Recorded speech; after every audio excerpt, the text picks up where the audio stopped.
Hello friends, नमस्कार। आप सभी को स्वागत है अपना YouTube channel talent study lover पर। तो आज साइंस की क्लास नंबर 30 स्टार्ट करते हैं, जो कि आने वाले एएलपी और टेक्नीशियन के लिए मोस्ट इंपॉर्टेंट क्लास होंगे। ठीक है, तो चलिए शुरू करते हैं आज की क्लास। उससे पहले आपको बता दें कि इस क्लास में आपको साइंस के प्रीवियस ईयर क्वेश्चन और मॉडल सेट क्वेश्चन सभी देखने को मिलेंगे और सभी सिलेक्टेड क्वेश्चन रहेंगे। ठीक है, कंप्यूटर से रिलेटेड भी कुछ क्वेश्चन रहेंगे, वन लाइनर, और उसके बाद फिर लास्ट में MCQs भी कुछ क्वेश्चन है, उसका भी एक्सप्लेनेशन साथ में रहेगा। ठीक है ना, तो वीडियो को पूरा देखिएगा, अच्छा वीडियो है। और वीडियो यदि अच्छा लगे तो वीडियो को लाइक शेयर भी जरूर कीजिएगा। और इस क्लास की PDF आपको टेलीग्राम पर मिल जाएंगे। टेलीग्राम का लिंक आपको वीडियो को नीचे डिस्क्रिप्शन बॉक्स में प्रोवाइड करा दिया गया है। आप टेलीग्राम ज्वाइन कर वहां से PDF डाउनलोड कर लीजिएगा। ठीक है, और रिवीजन करते रहेंगे। तो चलिए शुरू करते हैं आज की क्लास। तो आज की क्लास सबसे पहला क्वेश्चन देखते हैं। सबसे पहला क्वेश्चन है, गोबर पर उगने वाले जो कवक हैं उसे क्या कहते हैं? तो गोबर पर जो उगने वाले कवक होते हैं क्या कहलाते हैं? तो उसे कोप्रोफिलस कहते हैं। क्या बोलते हैं? कोप्रोफिलस उसे बोलते हैं। ठीक है ना, तो ध्यान रखिएगा, कोप्रोफिलस। नेक्स्ट है, जल द्वारा परागन कहलाता है। तो जल द्वारा जो परागन होता है उसे क्या कहते हैं? तो उसे हाइड्रोफिली कहते हैं। क्या बोलते हैं? उसे हाइड्रोफिली बोलते हैं। नेक्स्ट क्वेश्चन है, कॉफ़ी पाउडर, ठीक है ना, कॉफ़ी पाउडर के साथ मिलाया जाने वाला चिकोरी चूर्ण प्राप्त होता है। तो किससे प्राप्त होता है? यानी कि चिकोरी चूर्ण जो है वो कॉफ़ी पाउडर के साथ मिलाया जाता है। तो यह किससे प्राप्त होता है? तो यह जड़ों से प्राप्त होता है। किससे प्राप्त होता है? जड़ से प्राप्त होते हैं। ठीक है, नेक्स्ट है, तंबाकू की पत्तियों में होता है। तो तंबाकू की पत्ती में क्या पाया जाता है? तो तंबाकू की पत्तियों में निकोटीन पाया जाता है। क्या पाया जाता है? निकोटीन पाया जाता है। नेक्स्ट है, किस वनस्पति खाद में अधिकतम प्रोटीन होता है? तो कौन सी वनस्पति खाद है जिसमें अधिकतम प्रोटीन होता है? तो ये होता है सोयाबीन में। ठीक है ना, सोयाबीन में सर्वाधिक प्रोटीन होते हैं। नेक्स्ट है, पौधे व पेड़ का खाना तैयार करने की जो प्रक्रिया कहलाती है उसे क्या कहते हैं? ठीक है ना, तो पौधे या पेड़ जो खाना तैयार करते हैं उस प्रक्रिया को क्या बोलते हैं? तो उसे फोटोसिंथेसिस या फिर प्रकाश संश्लेषण हिंदी में उसे बोलते हैं। ठीक है ना, चलिए नेक्स्ट है, ग्लाइकोलिसिस। ठीक है ना, ग्लाइकोलिसिस का अंतिम उत्पाद होता है तो क्या होता है? इसे बताना। ठीक है ना, तो ग्लाइकोलिसिस का अंतिम उत्पाद क्या कहलाता है? तो पाइरुविक अम्ल कहलाता है। क्या कहलाता है? पाइरुविक अम्ल कहलाता है। चलिए आगे बढ़ते हैं। नेक्स्ट है, 2 और 4D। ठीक है ना, 2 और 4D जो है दोनों अलग अलग नाम है, तो यह किसका नाम है ये बताना है। तो ठीक है ना, तो यह खरपतवार नाशी होता है। ठीक है ना, खरपतवार नाशी होता है, जिसे बोलते हैं 2 या 4D के नाम से जाना जाता है। यह दवाई है एक किस्म का। ठीक है ना, जो कि खरपतवार नाशी का दवाई होता है। ठीक है ना, चलिए नेक्स्ट है, पादप रोगों का सबसे उत्तरदायी कारक है तो कौन है ये बताना है। तो पादप रोग के लिए सबसे जो उत्तरदायी कारक है उसे फफूंदी बोलते हैं। क्या बोलते हैं? उसे फफूंदी बोलते हैं। नेक्स्ट है, चाय में लाल रस्ट रोग किसके कारण होता है ये बताना है। तो चाय में जो लाल रस्ट रोग होता है वो किसके कारण होता है? तो हरे शैवाल के कारण यह रोग होता है। चाय में लाल रस्ट रोग होता है। नेक्स्ट है, नींबू का कैंकर रोग। ठीक है ना, नींबू का जो कैंकर रोग होता है वो किसके कारण होता है? तो यह जीवाणु से होता है। ठीक है ना, जब कैंकर रोग होता है तो नींबू का जो पेड़ रहता है यानी पौधा रहता है उसके जो पत्ते रहते हैं वो क्या हो जाता है? वो बिल्कुल वो ऐंठ जाता है। ठीक है ना, तो उसे कैंकर रोग बोलते हैं, जो कि जीवाणु के कारण होते हैं। नेक्स्ट है, अग्नि निर्जा रोग का संबंध किससे है? ठीक है ना, अग्नि निर्जा रोग का संबंध किससे है? तो यह सेब से संबंधित है। तो अग्नि निर्जा रोग का संबंध किससे है? सेब से संबंधित है। नेक्स्ट है, पत्तियों को हरा रंग प्रदान करता है। तो पत्तियों में जो हरा रंग होता है उसको प्रदान कौन करता है? तो क्लोरोप्लास्ट प्रदान करता है। कौन करता है? क्लोरोप्लास्ट करता है। नेक्स्ट है, संसार का सबसे बड़ा परितंत्र है। तो संसार का जो सबसे बड़ा परितंत्र है वो कौन है? तो सागर। ठीक है ना, सागर यानी कि समुद्र। ठीक है ना, तो संसार का सबसे बड़ा परितंत्र कौन है? तो सागर है। नेक्स्ट है, चिकित्सा शास्त्र का जनक किसे कहा जाता है? तो चिकित्सा शास्त्र का जो जनक है वो किसे कहते हैं ये बताना है। तो चिकित्सा शास्त्र का जनक कहते हैं हिप्पोक्रेटस को। किसे बोलते हैं? हिप्पोक्रेटस को बोलते हैं चिकित्सा शास्त्र के जनक कहते हैं। नेक्स्ट है, मछलियों से संबंधित अध्ययन कहलाता है। यानी कि मछलियों का जो अध्ययन है उसे क्या कहते हैं? तो उसे कहते हैं इक्थियोलॉजी कहते हैं। क्या बोलते हैं? इक्थियोलॉजी बोलते हैं, मछलियों का अध्ययन को बोलते हैं।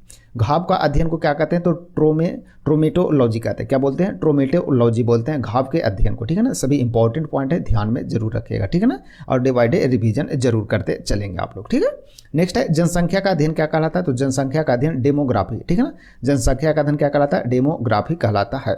नेक्स्ट है, मानव की त्वचा सबसे मोटी होती है। तो मानव की त्वचा जो है सबसे मोटी कहाँ पर होती है, कहाँ पाए जाते हैं ये बताना है। तो तलबे पर पाए जाते हैं, जो कि सबसे मोटी त्वचा होते हैं।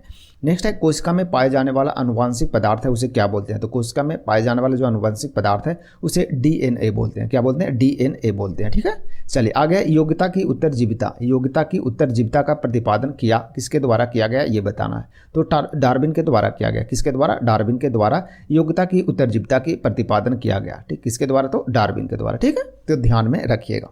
चलिए आगे बढ़ते हैं। नेक्स्ट है मानव के शरीर में एंट अमीबा हिस्टोलिका पाया जाता है। तो कहाँ पाया जाता है, शरीर के किस भाग में पाया जाता है, तो आंत में पाया जाता है। क्या पाया जाता है, आंत में पाया जाता है। मानव शरीर में एंट अमीबा हिस्टोलिका पाया जाता है। ठीक है, चलिए आगे। पेचिस के लिए उत्तरदायी जो प्रोटोजोआ है वो कौन है, तो एंट अमीबा होता है। ठीक है ना, तो पेचिस के लिए जो उत्तरदायी होता है वो यानी कि पेचिस जो रोग है वो किससे होता है, तो प्रोटोजोआ से होता है और एंट अमीबा नामक प्रोटोजोआ से होता है पेचिस। ठीक है, परवाल एक है, तो परवाल एक क्या है, तो समुद्री जीव है। ठीक है ना, तो परवाल क्या है, तो समुद्री जीव होते हैं। ठीक है, नेक्स्ट है ब्लड प्रेशर मापक यंत्र है। तो ब्लड प्रेशर मापने वाला जो यंत्र है यानी कि मशीन है उसे क्या कहते हैं, तो उसे स्फिग्मोमैनोमीटर बोलते हैं। क्या बोलते हैं, स्फिग्मोमैनोमीटर बोलते हैं उसे, जिसे ब्लड प्रेशर मापते हैं। ठीक है ना, तो ध्यान रखेंगे। नेक्स्ट है सोते समय मनुष्य का रक्तचाप क्या होता है। ठीक है ना, तो जब मनुष्य सोते रहता है तो रक्तचाप क्या होता है, तो घट जाता है। तो सोते समय क्या होता है, मनुष्य का जो रक्तचाप है जो क्या हो जाता है, घट जाता है। नेक्स्ट है दौड़ लगाते समय मनुष्य का रक्तचाप क्या होता है, तो जब दौड़ लगाते हैं तो बढ़ जाता है। क्या होता है, बढ़ जाता है। ठीक है, तो ध्यान रखिएगा दोनों। आगे है मानव शरीर में हीमोग्लोबिन का कार्य क्या है। ठीक है ना, तो मानव शरीर में हीमोग्लोबिन का कार्य है, तो क्या कार्य है हीमोग्लोबिन का, तो ऑक्सीजन का परिवहन करना कार्य होता है। किसका, हीमोग्लोबिन का होता है। किसका होता है, हीमोग्लोबिन का, ऑक्सीजन का परिवहन करना। ठीक है, चलिए आगे है किस रुधिर वर्ग में दोनों एंटीबॉडी पाई जाती है। तो कौन सा रुधिर वर्ग है, यानी कि जो ब्लड है ना उसका वर्ग है यानी कि ग्रुप है, उसमें दोनों एंटीबॉडी पाए जाते हैं, तो ओ में पाया जाता है। किस में पाया जाता है, ब्लड ग्रुप ओ में दोनों एंटीबॉडी पाई जाती है। ठीक है, आगे है किस रुधिर वर्ग में कोई भी एंटीजन नहीं होता है। तो ओ में कोई एंटीजन नहीं होता है और एंटीबॉडी दोनों होते हैं ओ में। ठीक है, तो दोनों ध्यान में रखिएगा। नेक्स्ट है मनुष्य के मेरुदंड में कितनी जोड़ी तंत्रिका तंत्र निकलती है। कितनी जोड़ी पूछ रहा है, ठीक है ना, तो कितनी जोड़ी तंत्रिका तंत्र निकलती है, तो 31 जोड़ी निकलती है। कितनी जोड़ी, 31 जोड़ी मेरुदंड से जोड़ी से क्या निकलती है, तंत्रिका तंत्र निकलती है। नेक्स्ट है श्वसन की क्रिया संपन्न होती है। तो श्वसन की क्रिया कहाँ संपन्न होती है, तो माइटोकॉन्ड्रिया में होती है। कहाँ होती है, माइटोकॉन्ड्रिया में श्वसन की क्रिया संपन्न होते हैं। नेक्स्ट है पुरुष की नसबंदी जो होता है उसे क्या कहते हैं, तो उसे ओवैसेक्टोमी कहते हैं। क्या बोलते हैं, ओवैसेक्टोमी कहते हैं, ओवैसेक्टोमी कहते हैं। ठीक है ना, तो पुरुष के जो नसबंदी होता है उसे ओवैसेक्टोमी कहते हैं। ठीक है ना, तो ध्यान रखेंगे। नेक्स्ट है स्त्रियों की जो नसबंदी होता है उसे क्या बोलते हैं, तो उसे ट्यूबेक्टोमी बोलते हैं। क्या बोलते हैं, ट्यूबेक्टोमी बोलते हैं। ठीक है, तो दोनों को आप जो दोनों पॉइंट है उसे ध्यान में जरूर रखिएगा। नेक्स्ट है किस रुधिर वर्ग में एंटीबॉडी नहीं पाई जाती है। ठीक है ना, तो किस रुधिर वर्ग में यानी कि ब्लड ग्रुप में एंटीबॉडी नहीं पाई जाती है, तो ए बी ग्रुप है। ठीक है ना, तो ब्लड ग्रुप ए बी है जिसमें एंटीबॉडी नहीं पाई जाती है। चलिए आगे बढ़ते हैं। पीट्यूटरी ग्रंथि स्थित होती है, तो कहाँ होती है पीट्यूटरी ग्रंथि, तो यह होता है मस्तिष्क में स्थित होता है पीट्यूटरी ग्रंथि, जिसे क्या बोलते हैं, जिसे मास्टर ग्रंथि भी बोलते हैं। नेक्स्ट है रक्त दाब का नियंत्रण करता है, तो कौन करता है, तो रक्त दाब का नियंत्रण अधिवृक्क करता है। कौन करता है, अधिवृक्क करता है रक्त दाब का नियंत्रण। नेक्स्ट है मानव शरीर में सर्वाधिक शक्तिशाली पेशी है, तो कौन होता है, तो मानव शरीर में सर्वाधिक शक्तिशाली पेशी होता है उसे जबड़ा बोलते हैं। क्या बोलते हैं, जबड़ा। आइरिस का कार्य क्या है, नेक्स्ट क्वेश्चन है आइरिस का कार्य क्या है, तो आइरिस का कार्य है पुतली के आकार को नियंत्रित करना। ठीक है ना, तो आइरिस का कार्य क्या है, तो पुतली के जो आकार है उसे नियंत्रित करना कार्य होता है आइरिस का। नेक्स्ट है त्वचा का रंग किसके कारण होता है, तो त्वचा का जो रंग होता है वो किसके कारण होता है, मेलानिन के कारण होता है। किसके कारण, मेलानिन के कारण। नेक्स्ट है मानव शरीर का सबसे बड़ा अंग होता है, मानव शरीर का सबसे बड़ा जो अंग है वो कौन है ये बताना। तो मानव शरीर का सबसे बड़ा अंग को क्या बोलते हैं, त्वचा बोलते हैं। नेक्स्ट है त्वचा की ऊपरी सतह कहलाती है, तो त्वचा की जो ऊपरी सतह है उसे क्या कहते हैं ये बताना है। ठीक है, तो त्वचा की ऊपरी सतह को एपिडर्मिस बोलते हैं। क्या बोलते हैं, एपिडर्मिस। ठीक है, चलिए आगे बढ़ते हैं। नेक्स्ट है किस विटामिन के कमी के कारण हृदयघात हृदयघात हो सकता है। ठीक है ना, तो हृदयघात जो होता है यानी कि जो क्या बोलते हैं वो आता है ना, उस हिंदी में और नाम भूला गया। ठीक है ना, चलिए कभी याद आएगा तो बताएंगे उसे। ठीक है ना, चलिए किस विटामिन की कमी से हृदयघात रोग होता है, तो ये होता है B1 की कमी से। किसके कारण होता है, B1 की कमी से होता है हृदयघात रोग होता है। ठीक है ना, सॉरी हार्ट अटैक आता है। ठीक है ना, हृदयघात जिसे हार्ट अटैक बोलते हैं। ठीक है ना, तो हार्ट अटैक जो आता है वो किस विटामिन की कमी से आता है, तो B1 की कमी से आता है। ठीक है ना, चलिए याद आ गया। ठीक है, चलिए विद्युत धारा किससे मापी जाती है ये बताना। तो विद्युत धारा किससे मापते हैं, अमीटर से मापते हैं, विद्युत धारा मापते हैं। ठीक है, चलिए आगे है एक स्वस्थ मनुष्य के शरीर का जो ताप होता है वो कितना होता है ये बताना है। तो एक स्वस्थ मनुष्य जिसका ताप होता है शरीर का वो होता है 37 डिग्री सेल्सियस होते हैं। ठीक है ना, तो 37 डिग्री सेल्सियस। ठीक है ना, चलिए आगे है कंप्यूटर वायरस होता है, तो कंप्यूटर वायरस क्या होता है ये बताना। तो कंप्यूटर वायरस एक सॉफ्टवेयर प्रोग्राम होता है। क्या होता है? कंप्यूटर वायरस एक सॉफ्टवेयर प्रोग्राम होता है जिसे आप अपने सिस्टम में जब डाल लेते हैं तो ये जो आने वाले जो वायरस रहते हैं ना, इसे क्या करता है, उससे प्रोटेक्ट करता है अपने सिस्टम को, यानी कि कंप्यूटर को। ठीक है ना, तो एक सॉफ्टवेयर होता है क्या, वायरस। ठीक है, चलिए आगे है आर्सेनिक 74 का प्रयोग होता है। तो आर्सेनिक 74 का प्रयोग किस में होता है? तो ट्यूमर के उपचार में होता है आर्सेनिक 74 का। नेक्स्ट है रेफ्रिजरेटर में थर्मोस्टेट का कार्य क्या होता है ये बताना है। तो रेफ्रिजरेटर में थर्मोस्टेट का कार्य होता है एक समान ताप को बनाए रखना। एक समान ताप को बनाए रखना जो काम होता है किसका होता है? रेफ्रिजरेटर में थर्मोस्टेट का कार्य होता है। नेक्स्ट क्वेश्चन है हाइड्रोकार्बन विजन 2025 यानी कि 2025 किससे संबंधित है ये बताना है। ठीक है ना, तो हाइड्रोकार्बन विजन 2025 का संबंध किससे है? तो ग्रीन हाउस प्रभाव से है। किससे है? ग्रीन हाउस प्रभाव से संबंधित है। तो नेक्स्ट इंपॉर्टेंट पॉइंट है, ये ध्यान रखिएगा इसे। ठीक है ना, चलिए आगे बढ़ते हैं। आगे है डॉप्सन इकाई का प्रयोग किस लिए किया जाता है ये बताना है। तो डॉप्सन जो इकाई है इसका प्रयोग किसके लिए किया जाता है? तो ओजोन परत जो होता है उसकी मोटाई मापने के लिए डॉप्सन इकाई का प्रयोग करते हैं। नेक्स्ट है जल के बहाव को किस में मापा जाता है? तो क्यूसेक में मापा जाता है। किस में मापा जाता है? क्यूसेक में मापा जाता है जल के बहाव को। नेक्स्ट है सबसे कठोर धातु कौन सा है ये बताना है। तो सबसे कठोर धातु जो होता है उसे प्लेटिनम बोलते हैं। क्या बोलते हैं? प्लेटिनम बोलते हैं। नेक्स्ट है क्रोमेटोग्राफी। ठीक है ना, ठीक है ना, क्रोमेटोग्राफी की तकनीक का प्रयोग किस लिए किया जाता है ये बताना है। ठीक है ना, तो क्रोमेटोग्राफी का तकनीक यानी टेक्नोलॉजी जो है वो किसके लिए प्रयोग करते हैं? तो एक मिश्रण से पदार्थों को अलग अलग करने के लिए। ठीक है ना, तो एक मिश्रण है उसे पदार्थ को अलग अलग करने के लिए किसका प्रयोग करते हैं?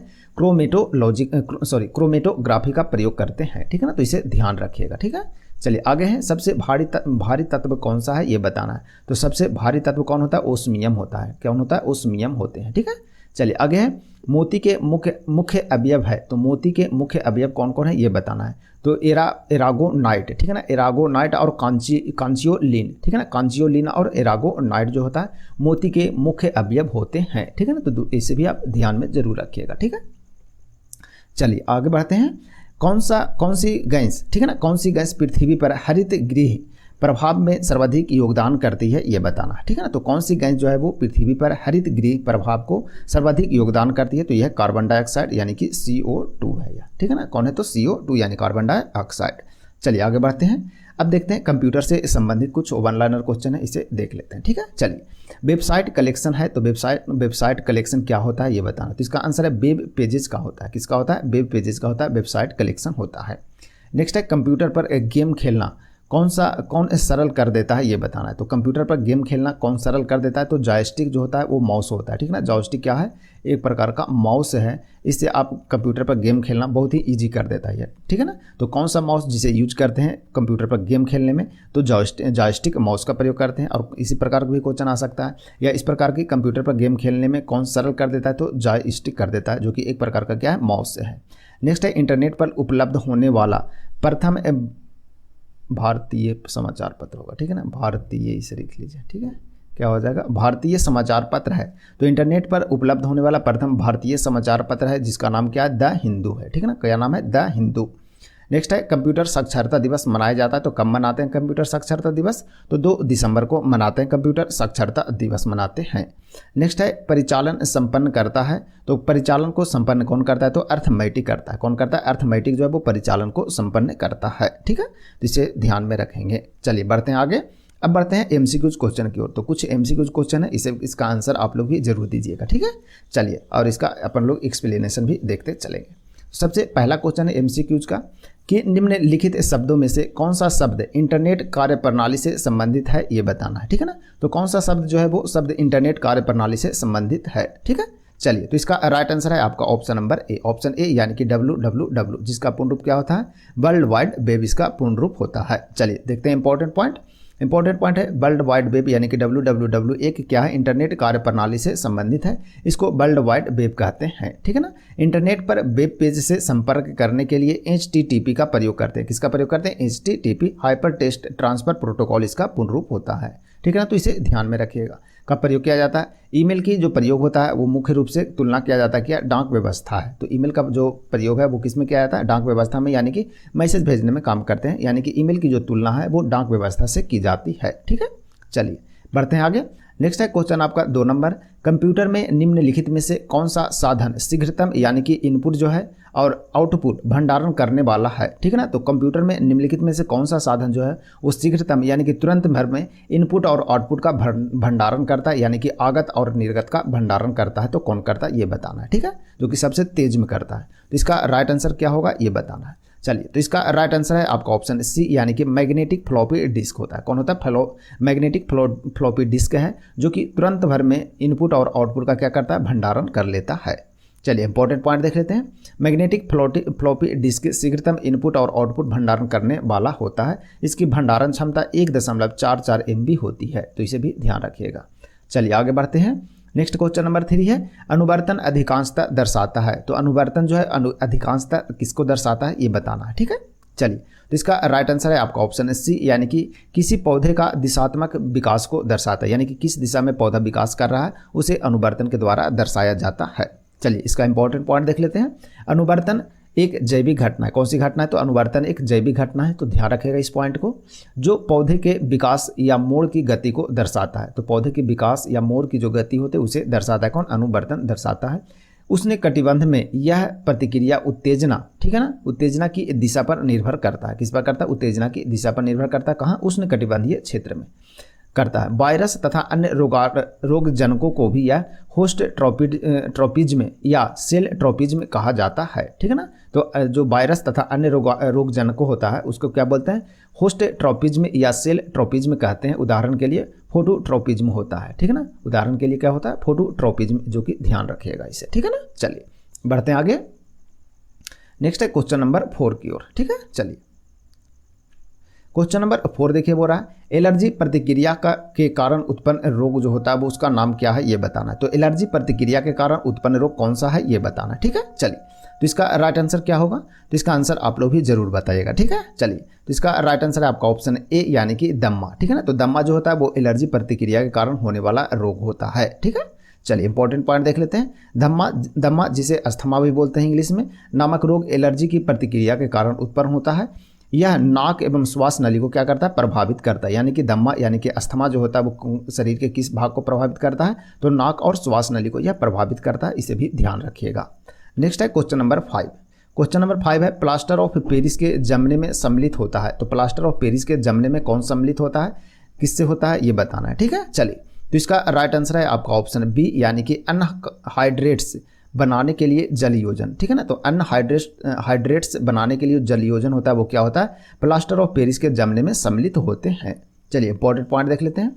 प्लास्टर ऑफ पेरिस जल को सोख लेता है। क्या करता है? प्लास्टर ऑफ पेरिस जल को सोख लेता है और जिप्सम बनाता है। क्या बनाता है? फिर जिप्सम बनाता है, जो कि कड़ा होता है, यानी कि हार्ड होता है, ठीक है।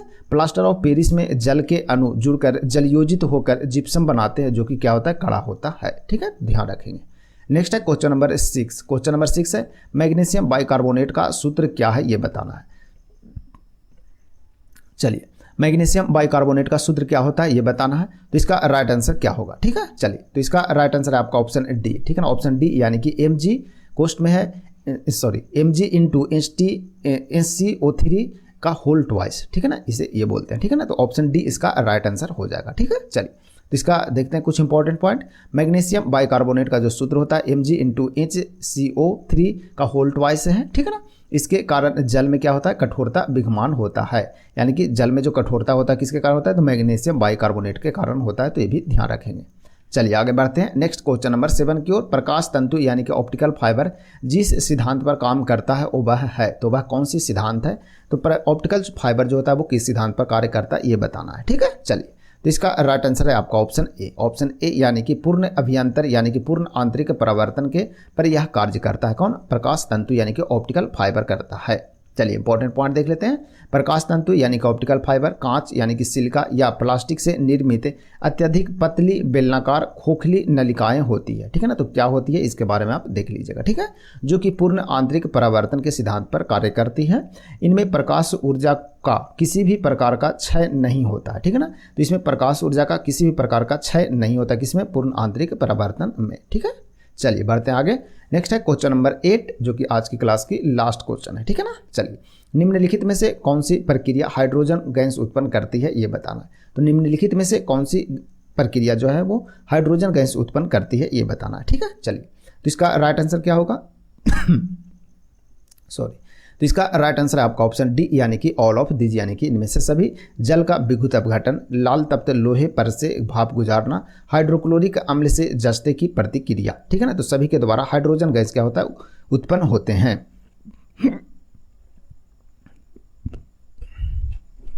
ठीक है, तो ये सभी के सभी क्या है? सही है। ठीक है, चलिए इंपॉर्टेंट पॉइंट देख लेते हैं। औद्योगिक स्तर पर हाइड्रोजन गैस का उत्पादन जल के विद्युत अपघटन के द्वारा होता है। ठीक है, विद्युत अपघटन के द्वारा होता। हाइड्रोक्लोरिक अम्ल से जस्ते की अभिक्रिया के फलस्वरूप भी हाइड्रोजन गैस उत्पन्न होते हैं, तो इसे भी ध्यान रखिएगा। ठीक है ना, ये तीनों के कारण तो हाइड्रोजन गैस उत्पन्न होते ही हुए।